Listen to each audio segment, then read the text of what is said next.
Hey, this is Mike. Thank you so much for choosing this video.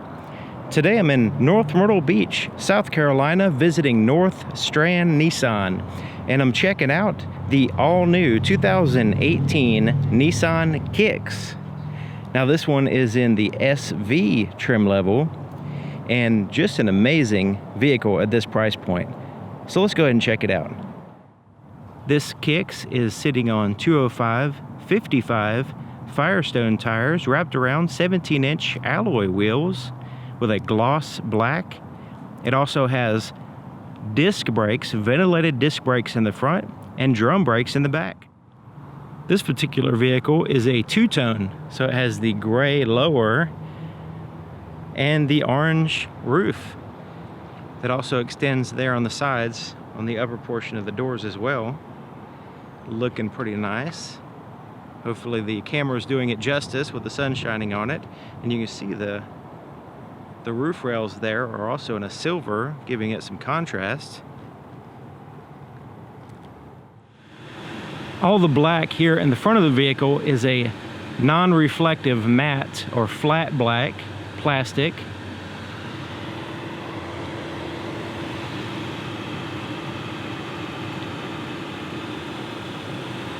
And then the grille has the iconic chrome right here and the nice big emblem. And the headlights kind of protrude up a little bit. You can see that. And they're powered by halogen bulbs for your low and your high beams and your turn signals. Looking at the profile of the vehicle, I really like those wheels with the black, the gloss black, and the alloy popping through there. Looking nice. And now it has that plastic that extends around each wheel well and below each door to protect the paint and give it just a sleeker, sportier look. And speaking of sporty, it has, just like the Maxima, the free-floating roof right there, blacked out, and a gloss and a matte black. Same thing with the center pillar here. So if you were to tint the glass, it would give you that one solid appearance there of one solid piece of glass, apparently, that extends into the rear glass. You can see that the roof, the color of the roof actually extends down to the upper portion of the doors as well. Now you saw the headlight, it kind of sticks up a little bit, but you can see that it has that groove as part of that design right there. It kind of swoops down, and then you have a couple strong lines there on the side. This is what the key looks like. It's a proximity key system designed to where you can keep this key in your pocket and use the vehicle 100%. Now Nissan has used this key for quite some time now, and I can understand why they haven't changed it. It's sleek, it's light, it's easy to carry with you without being noticed. It also has a physical key on the inside as well. This one has a remote start, lock, unlock, and a panic button here. Let's see what happens when we push this panic button. Man, that's a loud little horn there. It also flashes the lights. As long as you have the key with you, it can be in your pocket, in a bag. As long as it's within a close proximity of the outside of this door, then you can lock and unlock it by pushing this button right here. You can also see the physical key location, but right now it's unlocked. Let's go ahead and push this button. It senses the key, it locks the vehicle. Push it again, senses the key again, and unlocks. Simple as that.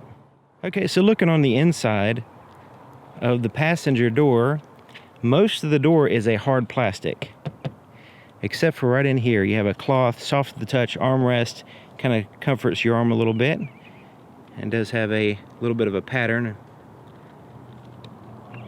The handle is enclosed, you can use that as a little pocket. Then you have the larger pockets here at the bottom. Then you have a speaker, and you have your blind spot detector indicator right here.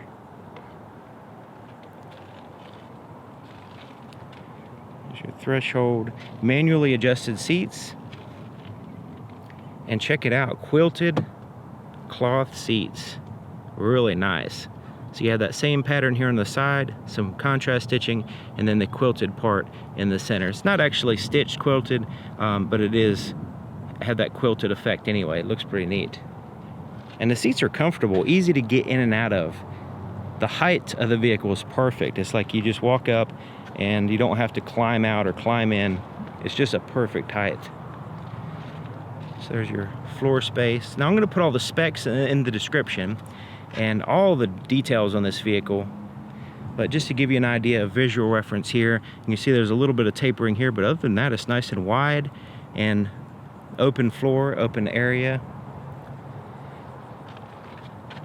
Then you have the dash with a textured portion right here. It's all a hard plastic. Glove compartment is a hard plastic as well. It's easy to clean out. You can see you can just kind of scoop it out and there's no obstructions or anything. Pretty good size too.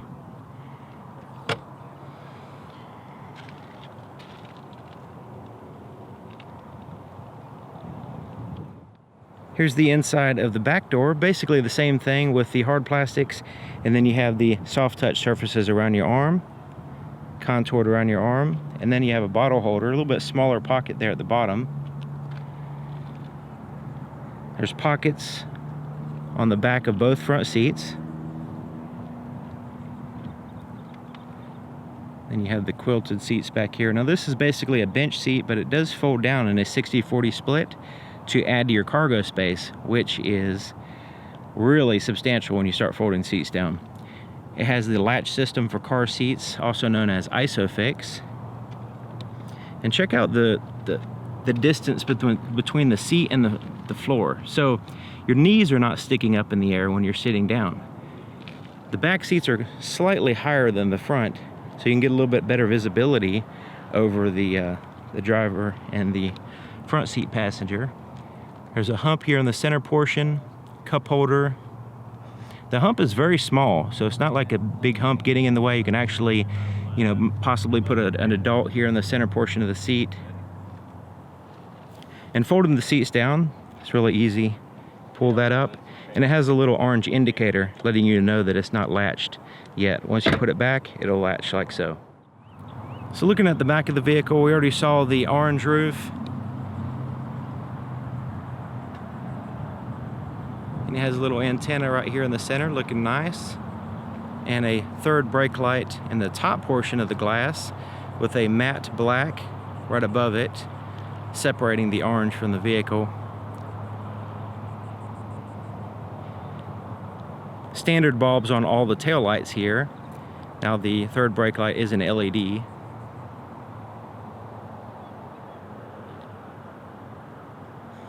The exhaust is pretty much hidden, but you can see a little bit here on the right side.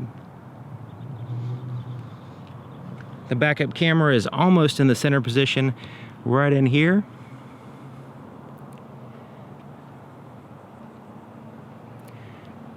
So checking out the cargo area, there's a little button.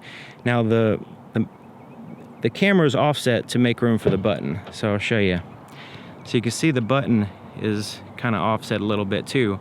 I wish they just put the button off to the side and had the camera in the middle, but that's my preference. Here's the handle. Now this has a shade. Now you can remove this shade. It's real easy. You just unhook these little strings, and it's very light, and you can pretty much place it anywhere. But you can remove that if you need to add to your cargo space. But when you have all the seats occupied and the shade in place, this is your cargo space, which is very surprising. I mean, looking at the vehicle from the outside, you'd think there's not much room behind the back seats, but then when you open it up, it just looks like it's more room back here. Has some bag holders. You can actually put a net pocket here if you'd like. There's a light here on the right side. Also, you have this contoured space here to meet with the shade, so that way it's all continuous piece right there, keeping all the light and people from looking in, that kind of thing. This lifts up. It has a carpet mat, but that lifts up here, and then you have your tools for your spare tire mounted in this foam piece, and then underneath this is your actual spare tire. So not all vehicles have a spare tire nowadays, so that's good that this one has it. A lot of vehicles just have a tire inflator kit. Now when you fold these seats down, you can see the separation here. It's a 60-40 split. You can fold down this seat or that seat or both and add to your cargo space. And when you fold them both down, you can also maintain passenger space. That's the whole point of having a split. So you can have people in the back seat and add to your cargo space at the same time. But when you fold both of them down and take the shade out, you have a really huge, relative to this vehicle, I mean, it is a huge cargo space back here. The fuel door is locking, and it's on the driver's side, which is convenient. And it has a traditional cap, tether, and a little place to hang the cap here. You just wrap that little tether around this little spot, and it keeps it away from the vehicle and out of your way while you're pumping gas. Starting it up, as long as the key's inside the vehicle, it can be in your pocket or whatever. Put your foot on the brake, hold it, and push this button right here.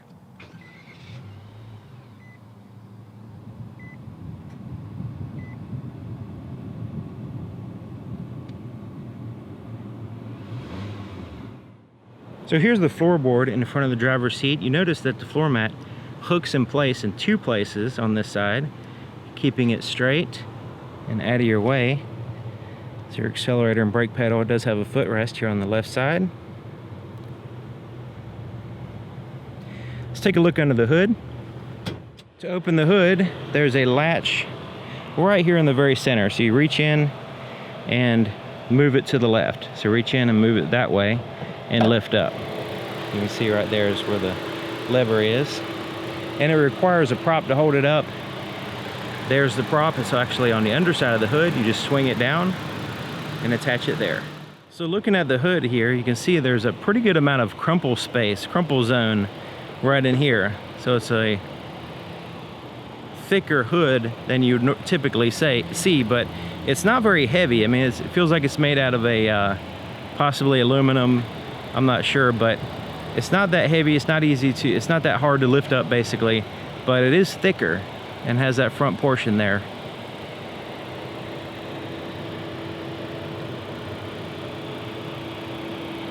So there's an insulated firewall, and it has a heat shielding back there as well. You also have the battery, easy to get to, and it's also insulated.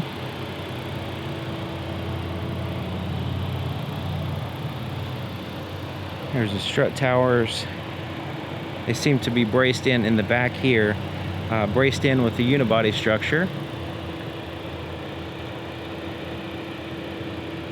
And it's not covered up with big plastic cover. I like the way you can actually see the engine. This is nice. So there's your intake there going into the front, and your exhaust is in the back. That's where the heat shielding comes in handy. And you can see it has the coil packs here on the very top. This is the front end of the engine, the back is back there. Dual overhead cam, 1.6 liter, paired to a CVT automatic transmission.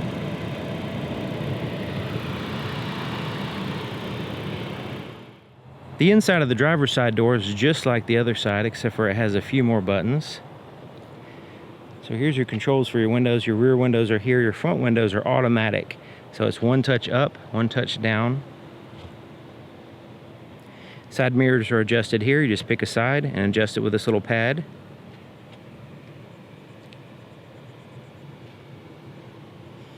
Now, manually adjusted seats here for the driver. There's one difference. It does have a height control. So you're able to raise and lower the seat there. Really neat looking seats. And did I mention they're comfortable, easy to get in and out of? I really like a vehicle that's easy to just get in and out. You don't have to climb out or anything like that. To the left of the steering column, right here, you have the traction control off button. The default will be on.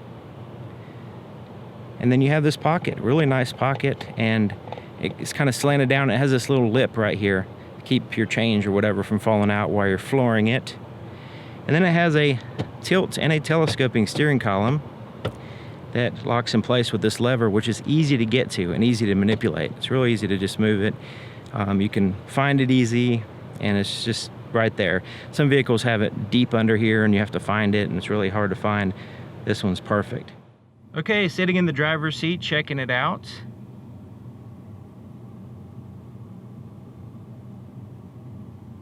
have the seat all the way down and all the way back, and it's still a good height off the floor.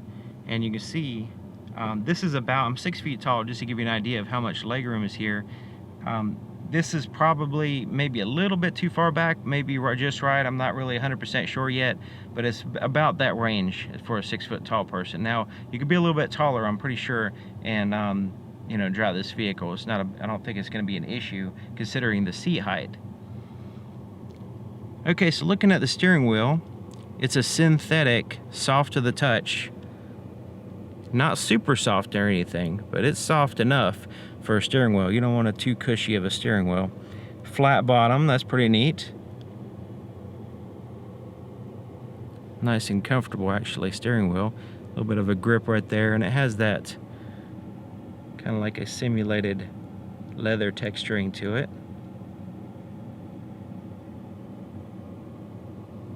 Cruise control is here on the right side, along with your voice recognition and your Bluetooth, so you can answer and receive calls, answer and hang up and all that stuff right here. On the left side is your volume for your radio. Change through your tracks on the radio, and then this back button and these buttons correspond with the screen on the gauges, which I'll get to in just a minute. Windshield wiper controls are here for your front and rear. Turn signal is here, along with your headlight switch that does have an automatic headlights parking and off. Okay, so looking at the gauges here, I'm getting a little bit of a glare on camera. I can see it fine with my eyes, but for some reason the camera is showing a little bit of a glare. So right there, hopefully you can see that.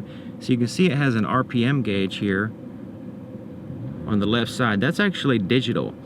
The speedometer on the right side is a physical gauge, but the rest, everything else, is on a digital screen to give you more customization.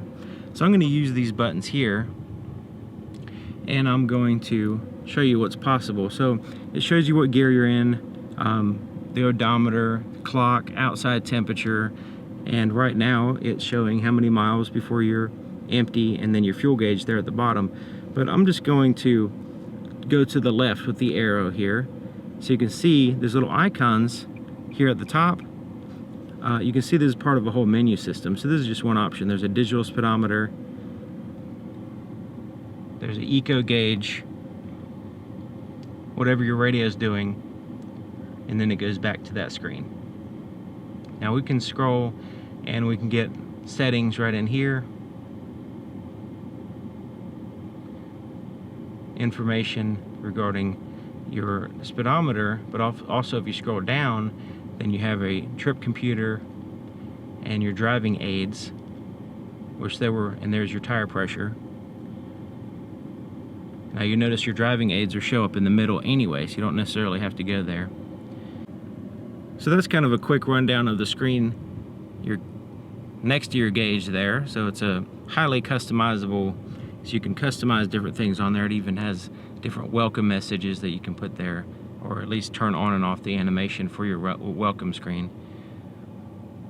Alright, so looking over here, there's your four-way flashers, and the touch screen is a little bit popping out from the dash.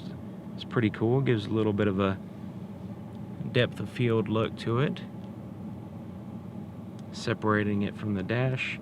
And it's really easy to use. First of all, it has a volume knob tuned through the stations. That's pretty traditional. So right here, the menu screen, the menu button, home button, you notice it has these icons across the bottom. You can either touch the icon, so we can push that, it goes straight there, push that, like so. There's no USB plugged in. Then you can go to your settings, like so. So it's really easy to just navigate right where you want. You can also, on the menu screen, you can also scroll through different options here and make selections right here. So if you just want to scroll through and go to a specific spot, it's simpler, of course, but it's easier to navigate. Your camera settings are here, change through your stations, and then you have a back. Depending on what screen you're in, you might want to go back out of it. Then you have a physical knob, a button here on the side to go directly to your audio, just to make it easier. So right now there's different sources. You have AM, FM, satellite radio, USB, Bluetooth audio, auxiliary input, but you can also plug in a Apple CarPlay and Android Auto applications that will install on here as well. You just have to plug in your phone and leave it plugged into the USB port. Down here is your climate control. You have temperature, fan speed, where you want the air to blow, your front and rear defrosters, recirculate the air, and you can turn the whole thing on or off. Easy to get to USB and auxiliary inputs, as well as a 12-volt power supply, and a place to put your cell phone or whatever down in here as well. So when you're plugged in your Apple CarPlay or Android Auto, you can plug it in, leave your device down in this area, and it's completely out of the way while you're going, and it's charging as well. So there's your push button start. Okay, so here's the shifter. Let's go ahead and put it in reverse. Check out the backup camera. It has active guidelines as well.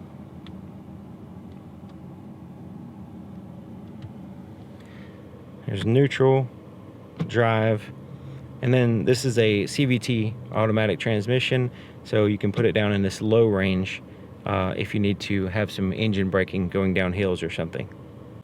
There's a little button right back in here. When you have it in drive, you can push that and it'll put it in sport mode. So you can see it says drive, push it, and have a little S next to it. That'll just give you a little bit worse fuel economy, but a little bit peppier drive to work. So you can zip through traffic a little bit better. There's your handbrake, parking brake, little tray pocket to put some stuff. And I really like I mentioned before in a previous video, I really like hard plastic surfaces. And I'll probably have to make a video explaining why, because a lot of people hate on hard plastics, but I love them. For one thing, they're very durable and easy to clean. That's a huge plus for me. You know, the soft touch surfaces which you have here and here, which I can understand why, it's right there where your legs are, so it has that soft surface for your knee to rest against. But places like this where you know, it gets cluttered and dirty and stuff, and you're throwing keys or whatever, just a really durable surface. So there's cup holders, and has a space opened up in the middle so you can utilize that space for more than just cups. 2 USB ports. Now these are chargers only, 2 USB chargers, but check it out, they're in the center position so the driver, passenger, or the rear passengers can use them. I think that's fantastic, and it has these little covers to keep junk from getting in there. And then there's that cup holder you saw before. Rear view mirror has a manual day and night mode. Has some interior lights here. You can turn on all the interior lights, all off, or all turn on with the door having it in that center place. Here's the visor, has a little clip, put your registration or papers right in here, and mirror with a little light and a little extension like so. Big extension actually. And since it has this extension, it doesn't slide out. Very similar thing on the passenger side. Okay, so let's look at the visibility in the back.